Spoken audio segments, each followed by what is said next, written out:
Very good morning, student. This is the 11th lecture of object oriented programming using C++.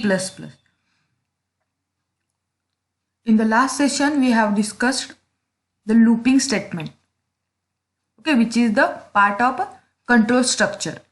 So control structure mainly divided into two parts, that is decision making and control structure. Before that we have already started our first chapter, that is principles of object oriented programming. We have covered 4 subpoint. Our 5th subpoint is a control structure, and from that we have covered decision making statement and looping statement. Now we will see the loop control statement. So before that we have studied the loop statement, that is do while and for loop.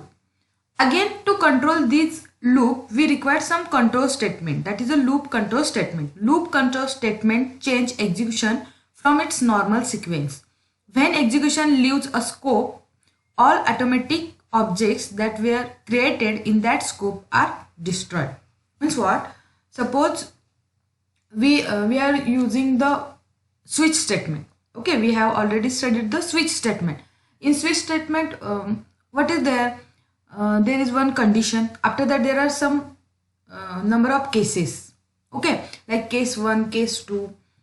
Suppose the condition which is written in the switch statement is matched with the case, any of the case, then after that the program, we want that the program stop its execution and it comes out of the switch loop.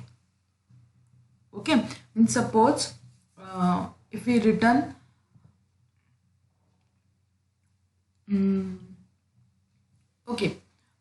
months, we are going to take example of months.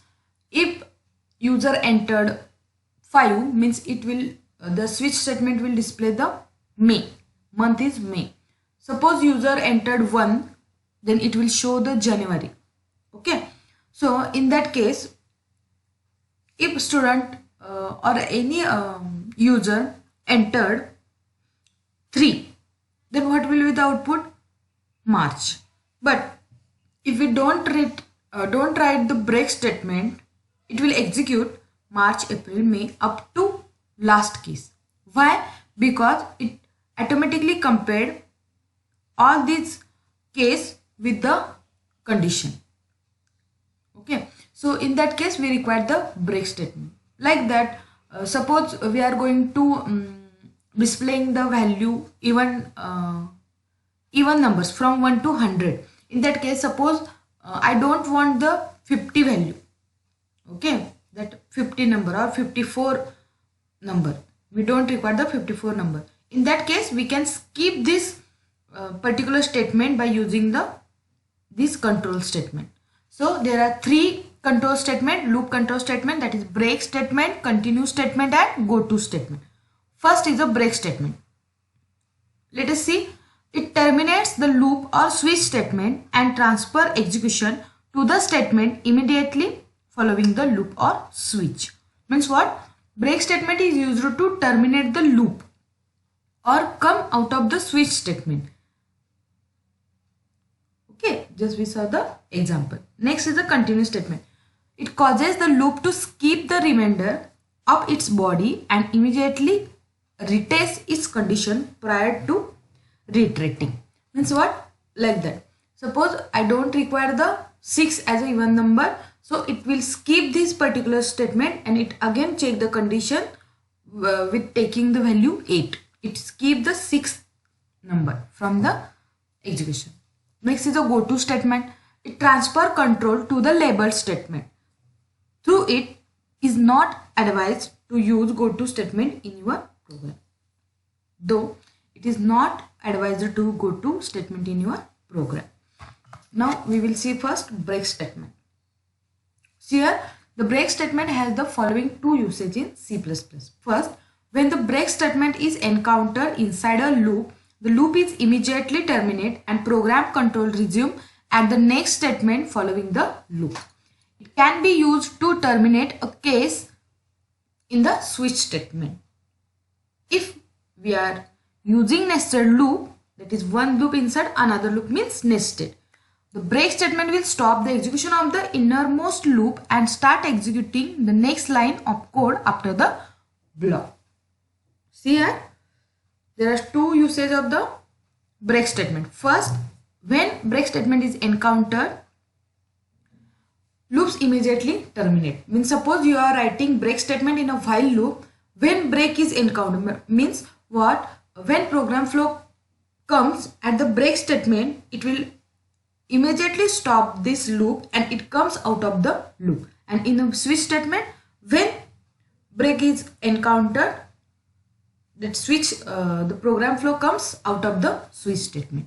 Okay, and suppose there are a number of loops written inside the another loop, like a nested looping. Just we saw the nested if else, like that. If we return for loop inside another for loop, okay, in that case when break is encountered, it first stop the execution of innermost loop. It comes out of the innermost loop. After that it comes from the outermost loop. So let us see the syntax of break statement in C++. Just like break is a keyword. Okay, revise again, what is keyword? Keywords are the reserved words. Okay, we cannot use it as a what? Variable name or identifier. So break and semicolon, this is the simple syntax of the break statement. Now we will see the flowchart and program of a breaks control. See here, first we will see the data flow diagram. Start the execution, conditional code. If condition is true, it execute the loop or body of loop. Again it will check, if true it execute the body of the loop. But if there is a break statement, it directly comes at end of the program, end of the loop. If condition false, then also it comes out of the loop. If break is encountered, then also it is come out of the loop. See here the example, integer main, integer a is 10. Here we are assigning the 10 value to the variable a having data type integer. So do cout, that is we are displaying the statement like value of a. Now what is the value of a? Is a 10. So it will display the 10 end here. It is a end of line. Then a is equal to a plus 1 means what? A is equal to 10 plus 1, that is 11. Now a is 11. See here, if a is greater than 50, so 11 is greater than 15? No. So skip this one, directly come here. While a 11 is less than 20, yes it is true, then again it will go to the do. So now it is displayed value of a is 10. This is the output, first statement of the output. Next, see here. Now your value of a is 11. It again comes here, value of a, it will display value 11, and now a is equal to 11 plus 1, that is 12. It will display the value of a is 11. Now value of a is 12. 12 is 12 greater than 15? No. So skip again this and it will come here, 12 is less than 20. So it is true also. Now it will come here again, do. Value of a is now 12. It is displaying the value of a is 12. Like that, 13, 14. Now see here. Suppose a is 14. Now a is equal to a plus 1 means a is equal to 14 plus 1. Now it's 15. See here, if 15 is greater than 15, is it true? No, it's false again. So it again skip this part and comes here. While 15 is less than 20, it's correct. So value of a is 15. Now comes here, value of a is 15. Now a is equal to a plus 1. 15 plus 1, it's 16. Now come here, if 16 is greater than 15, yes it is true. Now your program flow comes here, that is it encounter the break statement. Now it's terminate the loop. Now it close that loop and comes out of the loop. It terminate the loop return 0, and it will display only value of 50. Now it's not going to check here condition, not go, program flow goes to the do. Now it terminates the loop, that is a do loop. Okay, is it all about the break statement? We have already seen this break statement in a switch. Okay, we will see the example of switch also. See here again the example of switch. Character grade is D. Now first it will check the A with D. Now both are different, so it skip here. It comes here D. Okay, D is matched with this case D. Now it show the displaying the result like you passed, but here is a break statement. So after that it comes out of the loop. But suppose if we are not writing this break after this case D, it will again display this better try again. Okay, if we not written this break, then it will execute the invalid grade. So break is used to stop or terminate the loop. By using this break, we can comes out of the loop. This is the break statement. Now we will see the continue statement. The continue statement works somewhat like the break statement. Instead of the forcing termination, continue forces the next iteration of the loop to take place, skipping any code in between. For the for loop, continue cases the conditional test and increment portion of the loop to execute. For the while and do while loops, program control passes to the conditional test. So continue statement is mostly used to skip the particular statement. The syntax is just continue semicolon. Continue is a keyword. So in while and do while statement, suppose if in a particular situation, if we want to skip any statement, in that case we can write the continue. Now we will see the example of continue statement. Here integer a is equal to 10. 10 value assigned to variable a. Now do if a equal to 15, skip the iteration. Means suppose see here.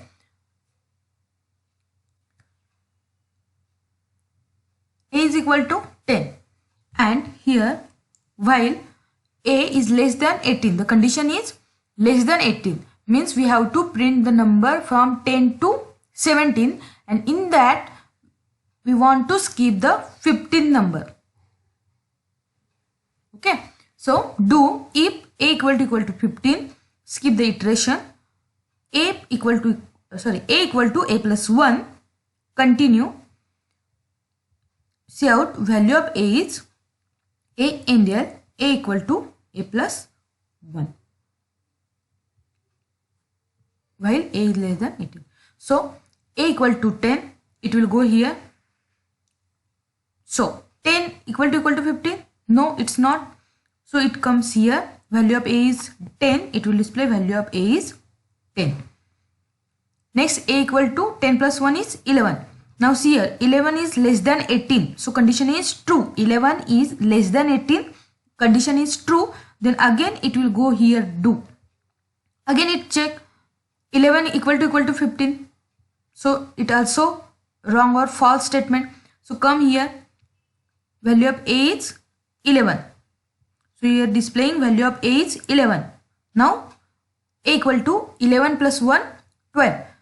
So see here 12 is less than 18, it is true, so it again comes here like that 12 13 14. See here now 14 is equal to 15, it's false, so value of a is 14, it will display value of a is 14. Now a equal to a plus 1, that is 14 plus 1 15. Here while 15 is less than 18, yes it is true, so comes here. Now if a equal to 15, that is 15 equal to 15, now it skip the iteration. Okay, now a equal to a plus 1, that is 16. It skip this value of a equal to 15 statement and it directly comes here. Now 16 is less than 18. Yes, it comes here. 16 is equal to 15, not is not. So value of A is 16. Here we are not getting the where 15. 10, 11, 12, 13, 14. But here is 15 is not present. Why? Because using this continuous statement, we can skip this iteration 15. Now 16, 17. Okay, this is the use of continuous statement. Now we will see the go-to statement. A go-to statement provides an unconditional jump from the go-to to a labeled statement in the same function. Note, use of go-to statement is highly discouraged because it makes difficult to trace the control flow of a program, making the program hard to understand and hard to modify. Any program that uses a go-to can be rewritten so that it doesn't need the go-to statement. So this is the syntax: go-to label and label statement, where label is an identifier. Suppose go to here statement. So when it comes here go to, it will directly comes the statement which is written front of the label. Is an identifier that identifies a labeled statement. A labeled statement is any statement that is preceded by an identifier followed by a colon. Directly see the example. First we will see the block diagram, that is statement 1, statement 2, statement 3. In statement 1, if we have written the go to statement, then directly go to the go to statement, and that go to statement indicate the statement 3, means after executing the statement 1 it will execute the statement 3. See here, integer a is equal to 10.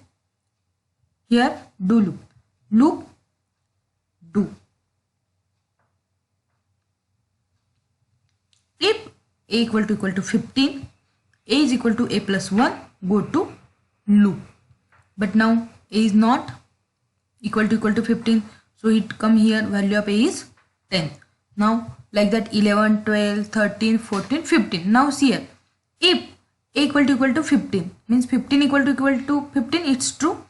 It will execute a is equal to a plus 1, that is 15 plus 1, 16. Go to loop, again it will come here. Go to loop means, see here, this is the identifier loop. Where is that identifier? Here. So when this statement is executed, after that program flow comes here, loop. Okay, this is the go to statement. Now see here,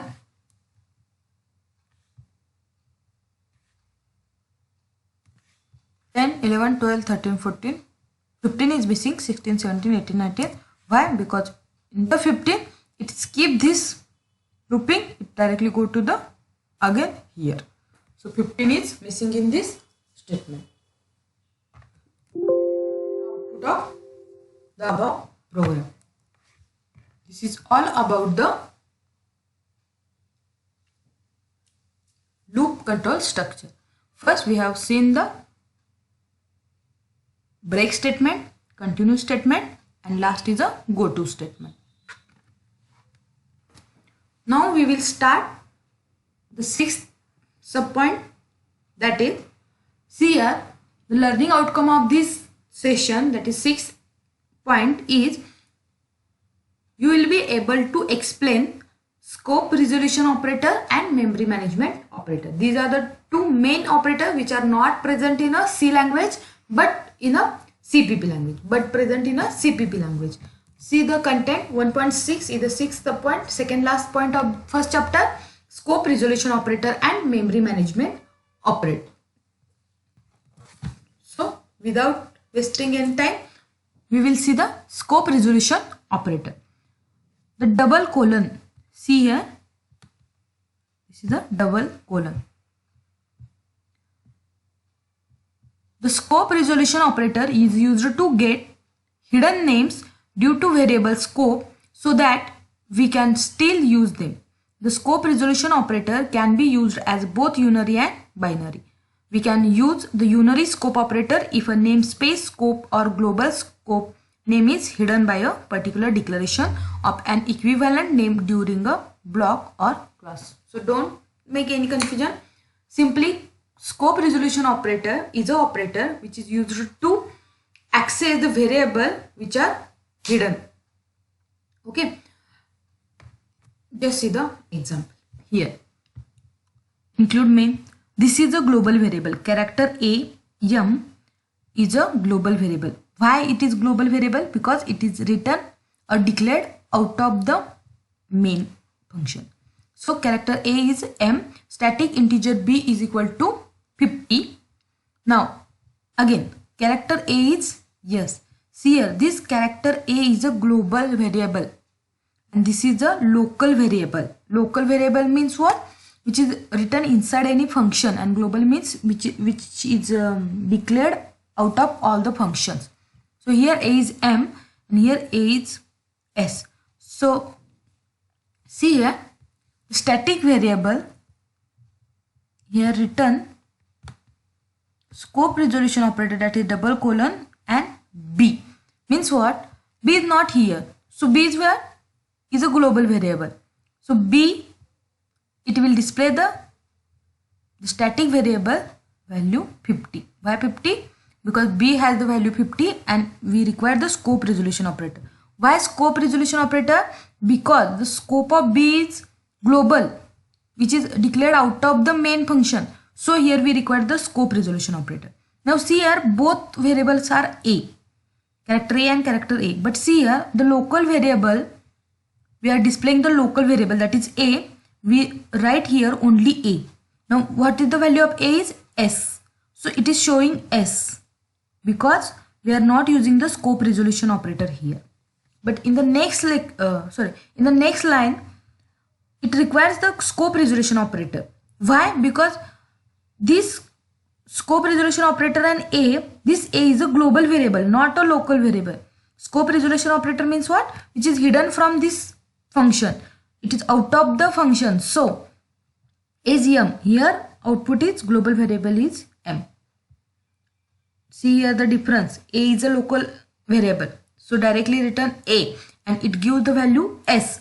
But it requires the scope resolution operator. Why? Because a is not declared here. It is a global variable, so it is displaying m. This is the scope resolution operator.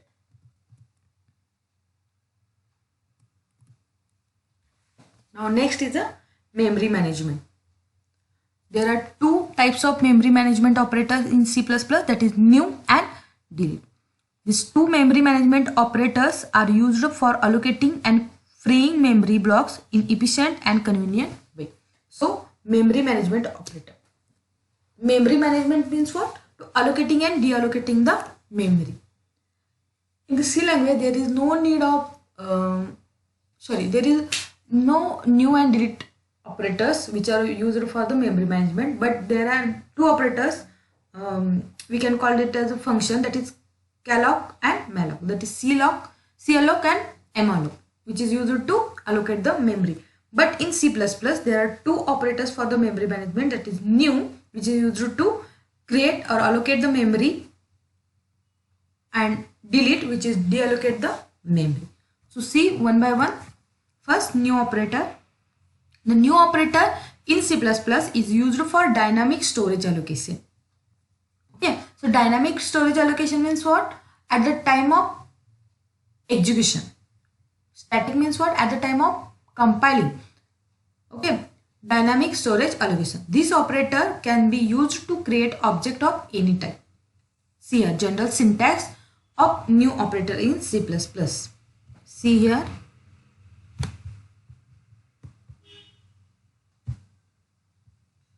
Pointer variable equal to new data type. In the above statement, new is a keyword and the pointer variable is a variable of type data type. See here example, the pointer variable integer star a. Star means it is denoting the pointer variable, equal to new is a keyword and int is a data type. Now it will dynamically allocate the storage for the variable a.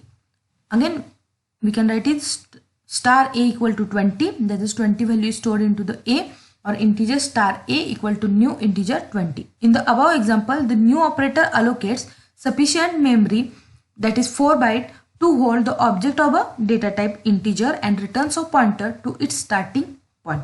The pointer variable holds the address of memory space allocated.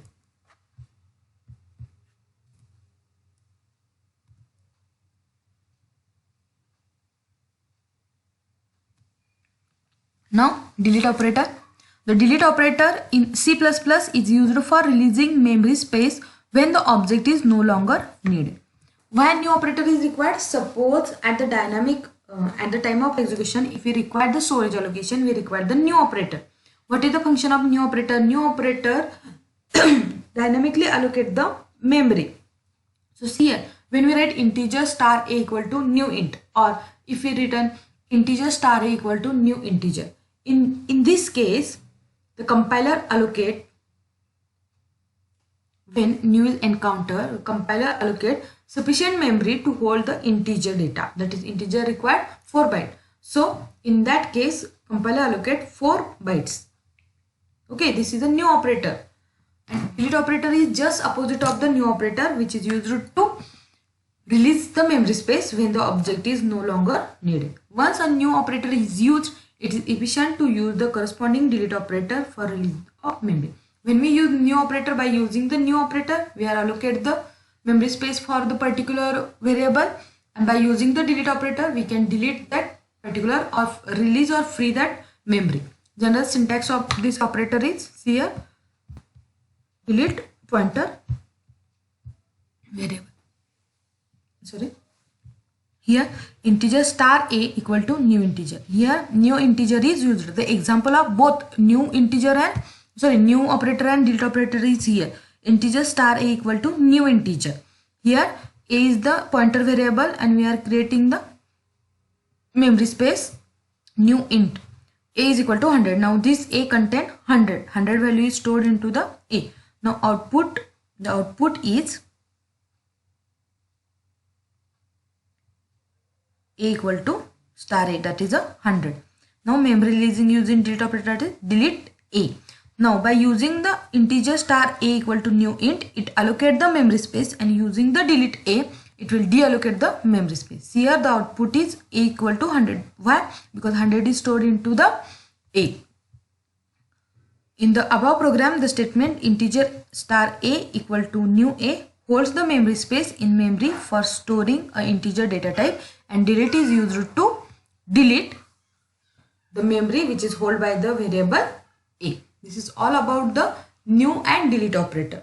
Here we have completed our second last subpoint, that is 6th point, that is scope resolution operator and memory operator. Scope resolution operator is a double column operator which is used to access the variable which is hidden, and memory management operator, there are two operators, that is new and delete. New is used to dynamically allocating the memory space, and delete operator used to release the memory space which is allocated by using the new operator.